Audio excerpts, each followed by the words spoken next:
ఏ నియోజకవర్గానికి వెళ్ళి అక్కడ ఉమ్మడి కూటమి సమావేశం పెడితే అక్కడ కార్యకర్తలు గాని నాయకులు గాని చాలా ఉత్సాహంగా ఉన్నారు. ప్రతి ఇంటిలోంచి ప్రతి గడపలోంచి కూడా ఈ యొక్క కూటమి 8 నెలల పాలన మీద పూర్తి సంతృప్తి వ్యక్తం చేస్తూ ఉన్నారు. అందుకే మేము ఇవాళ భరోసా ఇస్తూ ఉన్నాం. రేపు పేరాబత్తుల రాజశేఖర్ ని మొదటి ప్రాధాన్యత ఓటుతోటే వన్ సైడ్ గానే గెలిపించి ఇచ్చేటువంటి బాధ్యత మాది అని ఇవాళ ప్రతి నియోజకవర్గంలోనూ నాయకులు కార్యకర్తలు చెప్తున్నారనే విషయాన్ని సందర్భంగా తెలియజేసుకుంటూ, మరి అదేవిధంగా ఏదైతే వైఎస్ఆర్సీపీ పార్టీ ప్రతిరోజు కూడా అసత్యాలు అబద్ధాలు, దానికి ఉదాహరణ పోలవరం ప్రాజెక్టు.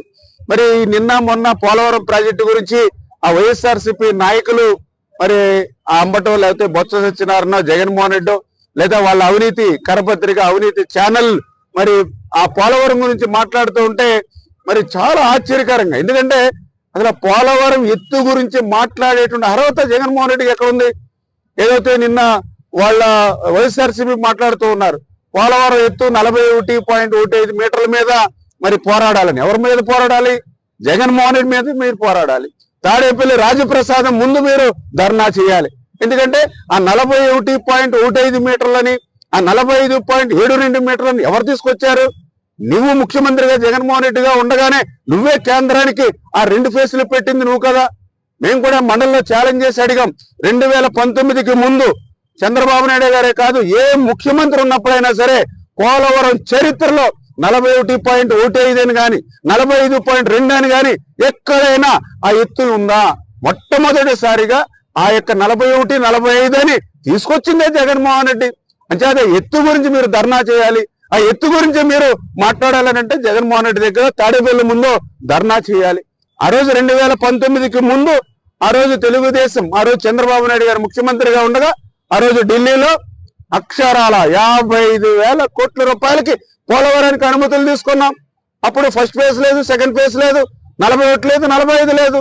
మరి ఫస్ట్ ఫేజ్, సెకండ్ ఫేజ్, 41, 45 తీసుకొచ్చింది నువ్వు. అంచేత ఇటువంటి మోసం దగాతోటి ఈవేళ ఏదైతే జగన్మోహన్ రెడ్డి ఆ రోజున ఎక్కదు మరొక్కసారి ప్రయత్నం. ఇవాళ డయాఫ్రమ్ వాళ్ళు ఇవాళ మళ్ళీ మేము నిర్మాణం, ఎందుకంటే ఆ రోజు 18 నెలలు చంద్రబాబు నాయుడు గారు శ్రమించి ఆ రోజు మరి 330 కోట్ల రూపాయలతోటి డయాఫ్రమ్ వాళ్ళు నిర్మాణం చేస్తే నువ్వు వచ్చిన తర్వాత ఏం చేస్తావు? 2020 ఆగస్టు అంటే నీ పాలనలో మేము శ్రమించి నిర్మాణం చేసినటువంటి డయాఫ్రమ్ వాళ్ళని ధ్వంసం చేశావు. ఆ రోజు ఏం చెప్పారు మీ మంత్రులు? పోలవరం ప్రాజెక్టు ఎప్పటికీ పూర్తవదు, పోలవరం ప్రాజెక్టు నాకే అర్థం కాలేదు కాబట్టి ఎవరికీ అర్థం కాదు అని చేత ఎప్పుడు పూర్తవుతుందో చెప్పలేమని చెప్పారు మీ మంత్రులు. నువ్వు ముఖ్యమంత్రి, నువ్వు కూడా అసెంబ్లీ సాక్షిగా ఏం చెప్పావు?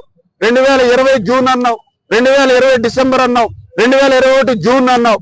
అంటే 2020లోనే డయాఫ్రమ్ వాళ్ళు పోతే నువ్వు అసెంబ్లీ సాక్షిగా నువ్వు 2020, 2021 అని చెప్పి మరి డేట్లు ఇచ్చావు. అంటే డయాఫ్రమ్ వాళ్ళు ఉందో లేదో కూడా తెలియనిటువంటి ముఖ్యమంత్రి ఆ రోజు నువ్వు. అసలు మాకు ఆశ్చర్యం, ఇటువంటి వ్యక్తి ఆంధ్రప్రదేశ్ రాష్ట్రానికి ముఖ్యమంత్రిగా 5 సంవత్సరాలు పనిచేశాడా? ఇంత విధ్వంసం చేసిన వ్యక్తి, ఇంత ధ్వంసం చేసిన వ్యక్తి ఈ రాష్ట్రానికి ముఖ్యమంత్రిగా ఉన్నాడని అంటే మరి ఈవేళ చాలా బాధాకరం. అందుకే నీ 5 సంవత్సరాల పాలన 20 సంవత్సరాలు వెనక్కి ఈరోజు ఆంధ్రప్రదేశ్ రాష్ట్రానికి తీసుకుపోయినటువంటి పరిస్థితి. మీకు నిజంగా ఏది మాత్రం సిగ్గున్నా ఇవాళ పోలవరం నిర్వాసితుల దగ్గరికి వెళ్ళండి. ఇవాళ నిర్వాసితులు చెప్తూ ఉన్నారు ఆ రోజు 2016లో చంద్రబాబు నాయుడు గారు ఉన్నప్పుడే 830 కోట్లు నిర్వాసితులకు ఇచ్చారు.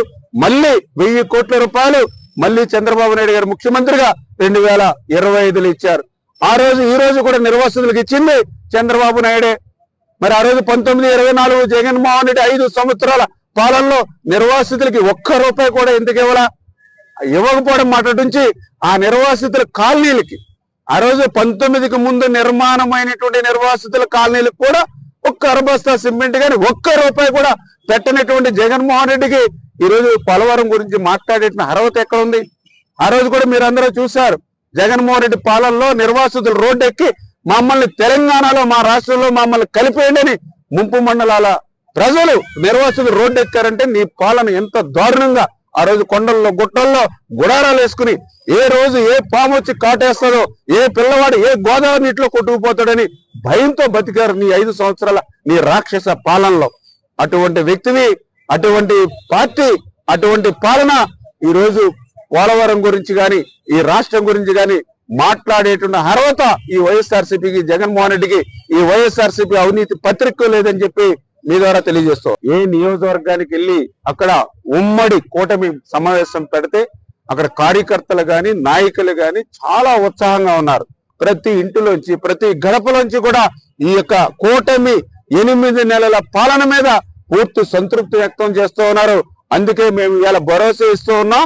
రేపు పేరాబత్తుల రాజశేఖర్ ని మొదటి ప్రాధాన్యత ఓటుతోటే వన్ సైడ్ గానే గెలిపించి ఇచ్చేటువంటి బాధ్యత మాది అని ఇవాళ ప్రతి నియోజకవర్గంలోనూ నాయకులు కార్యకర్తలు చెప్తున్నారనే విషయాన్ని సందర్భంగా తెలియజేసుకుంటూ, మరి అదేవిధంగా ఏదైతే వైఎస్ఆర్సీపీ పార్టీ ప్రతిరోజు కూడా అసత్యాలు అబద్ధాలు, దానికి ఉదాహరణ పోలవరం ప్రాజెక్టు. మరి నిన్న మొన్న పోలవరం ప్రాజెక్టు గురించి ఆ వైఎస్ఆర్సీపీ నాయకులు మరి ఆ అంబటో లేకపోతే బొత్స సత్యనారాయణ, జగన్మోహన్ రెడ్డి లేదా వాళ్ళ అవినీతి కరపత్రిక అవినీతి ఛానల్ మరి ఆ పోలవరం గురించి మాట్లాడుతూ ఉంటే మరి చాలా ఆశ్చర్యకరంగా, ఎందుకంటే అసలు పోలవరం ఎత్తు గురించి మాట్లాడేటువంటి అర్హత జగన్మోహన్ రెడ్డికి ఎక్కడ ఉంది? ఏదైతే నిన్న వాళ్ళ వైఎస్ఆర్సీపీ మాట్లాడుతూ ఉన్నారు, పోలవరం ఎత్తు 41.15 మీటర్ల మీద మరి పోరాడాలని. ఎవరి మీద పోరాడాలి? జగన్మోహన్ రెడ్డి మీద మీరు పోరాడాలి. తాడేపల్లి రాజప్రసాదం ముందు మీరు ధర్నా చేయాలి. ఎందుకంటే ఆ 41.15 మీటర్లని, ఆ 45.72 మీటర్లని ఎవరు తీసుకొచ్చారు? నువ్వు ముఖ్యమంత్రిగా జగన్మోహన్ రెడ్డిగా ఉండగానే నువ్వే కేంద్రానికి ఆ 2 ఫేసులు పెట్టింది నువ్వు కదా. మేము కూడా మండలిలో ఛాలెంజ్ చేసి అడిగాం. 2019కి ముందు చంద్రబాబు నాయుడు గారే కాదు, ఏ ముఖ్యమంత్రి ఉన్నప్పుడైనా సరే పోలవరం చరిత్రలో 41.15 అని కానీ 45.2 అని కానీ ఎక్కడైనా ఆ ఎత్తు ఉందా? మొట్టమొదటిసారిగా ఆ యొక్క 41, 45 అని తీసుకొచ్చిందే జగన్మోహన్ రెడ్డి. అంచేత ఎత్తు గురించి మీరు ధర్నా చేయాలి. ఆ ఎత్తు గురించి మీరు మాట్లాడాలని అంటే జగన్మోహన్ రెడ్డి దగ్గర తాడేపల్లి ముందు ధర్నా చేయాలి. ఆ రోజు 2019కి ముందు ఆ రోజు తెలుగుదేశం, ఆ రోజు చంద్రబాబు నాయుడు గారు ముఖ్యమంత్రిగా ఉండగా ఆ రోజు ఢిల్లీలో అక్షరాల 55,000 కోట్ల రూపాయలకి పోలవరానికి అనుమతులు తీసుకున్నాం. అప్పుడు ఫస్ట్ ఫేజ్ లేదు, సెకండ్ ఫేజ్ లేదు, 41 లేదు, 45 లేదు. మరి ఫస్ట్ ఫేజ్, సెకండ్ ఫేజ్, 41, 45 తీసుకొచ్చింది నువ్వు. అంచేత ఇటువంటి మోసం దగాతోటి ఇవాళ ఏదైతే జగన్మోహన్ రెడ్డి ఆ రోజున ఎక్కదు మరొక్కసారి ప్రయత్నం, ఇవాళ డయాఫ్రమ్ వాళ్ళు ఇవాళ మళ్ళీ మేము నిర్మాణం. ఎందుకంటే ఆ రోజు 18 నెలలు చంద్రబాబు నాయుడు గారు శ్రమించి ఆ రోజు మరి 330 కోట్ల రూపాయలతోటి డయాఫ్రమ్ వాళ్ళు నిర్మాణం చేస్తే నువ్వు వచ్చిన తర్వాత ఏం చేస్తావు? 2020 ఆగస్టు అంటే నీ పాలనలో మేము శ్రమించి నిర్మాణం చేసినటువంటి డయాఫ్రమ్ వాళ్ళని ధ్వంసం చేశావు. ఆ రోజు ఏం చెప్పారు మీ మంత్రులు? పోలవరం ప్రాజెక్టు ఎప్పటికీ పూర్తవదు, పోలవరం ప్రాజెక్టు నాకే అర్థం కాలేదు కాబట్టి ఎవరికీ అర్థం కాదు అని చేత ఎప్పుడు పూర్తవుతుందో చెప్పలేమని చెప్పారు మీ మంత్రులు. నువ్వు ముఖ్యమంత్రి, నువ్వు కూడా అసెంబ్లీ సాక్షిగా ఏం చెప్పావు? 2020 జూన్ అన్నావు, 2020 డిసెంబర్ అన్నావు, 2021 జూన్ అన్నావు. అంటే 2020లోనే డయాఫ్రమ్ వాళ్ళు పోతే నువ్వు అసెంబ్లీ సాక్షిగా నువ్వు 2020, 2021 అని చెప్పి మరి డేట్లు ఇచ్చావు. అంటే డయాఫ్రమ్ వాళ్ళు ఉందో లేదో కూడా తెలియనిటువంటి ముఖ్యమంత్రి ఆ రోజు నువ్వు. అసలు మాకు ఆశ్చర్యం, ఇటువంటి వ్యక్తి ఆంధ్రప్రదేశ్ రాష్ట్రానికి ముఖ్యమంత్రిగా 5 సంవత్సరాలు పనిచేశాడా? ఇంత విధ్వంసం చేసిన వ్యక్తి, ఇంత ధ్వంసం చేసిన వ్యక్తి ఈ రాష్ట్రానికి ముఖ్యమంత్రిగా ఉన్నాడని అంటే మరి ఈవేళ చాలా బాధాకరం. అందుకే నీ 5 సంవత్సరాల పాలన 20 సంవత్సరాలు వెనక్కి ఈరోజు ఆంధ్రప్రదేశ్ రాష్ట్రానికి తీసుకుపోయినటువంటి పరిస్థితి. మీకు నిజంగా ఏది మాత్రం సిగ్గున్నా ఇవాళ పోలవరం నిర్వాసితుల దగ్గరికి వెళ్ళండి. ఇవాళ నిర్వాసితులు చెప్తూ ఉన్నారు, ఆ రోజు 2016లో చంద్రబాబు నాయుడు గారు ఉన్నప్పుడే 830 కోట్లు నిర్వాసితులకు ఇచ్చారు. మళ్ళీ 1000 కోట్ల రూపాయలు మళ్ళీ చంద్రబాబు నాయుడు గారు ముఖ్యమంత్రిగా 2025లో ఇచ్చారు. ఆ రోజు ఈ రోజు కూడా నిర్వాసితులకు ఇచ్చింది చంద్రబాబు నాయుడే. మరి ఆ రోజు 1924 జగన్మోహన్ రెడ్డి 5 సంవత్సరాల పాలనలో నిర్వాసితులకి ₹1 కూడా ఎందుకు ఇవ్వకపోవడం మాట నుంచి ఆ నిర్వాసితుల కాలనీలకి ఆ రోజు 19కి ముందు నిర్మాణమైనటువంటి నిర్వాసితుల కాలనీలకు కూడా 1 బస్తా సిమెంట్ కానీ ₹1 కూడా పెట్టనటువంటి జగన్మోహన్ రెడ్డికి ఈ రోజు పోలవరం గురించి మాట్లాడే అర్హత ఎక్కడ ఉంది? ఆ రోజు కూడా మీరందరూ చూశారు, జగన్మోహన్ రెడ్డి పాలనలో నిర్వాసితులు రోడ్డు ఎక్కి మమ్మల్ని తెలంగాణలో మా రాష్ట్రంలో మమ్మల్ని కలిపేయండి అని ముంపు మండలాల ప్రజలు నిర్వాసితులు రోడ్డు ఎక్కారంటే నీ పాలన ఎంత దారుణంగా ఆ రోజు కొండల్లో గుట్టల్లో గుడారాలు వేసుకుని ఏ రోజు ఏ పాము వచ్చి కాటేస్తుందో, ఏ పిల్లవాడు ఏ గోదావరి నీటిలో కొట్టుకుపోతాడని భయంతో బతికారు నీ 5 సంవత్సరాల నీ రాక్షస పాలనలో.